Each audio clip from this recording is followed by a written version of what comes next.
Ayan, naglilinis siya ng sakyan. Car wash boy. Car wash boy siya ngayon. For today. Ikaw din? Ano daw? Kung sino lang. Car wash boy muna si Chan Chan. Saan na ba yun? Car wash boy siya po. Ayan. Car wash boy siya ngayon. Car wash boy yan. Hindi pa yan naliligo. Mamaya maliligo yan.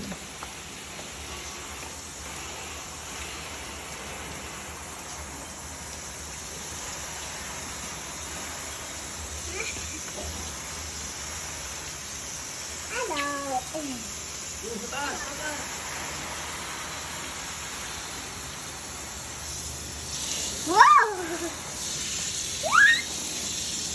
Not. Huwag mo hawakan yung dulo na. Yan. Kami. Pakat yung dulo. Ano, hello? Tutok mo sa baba.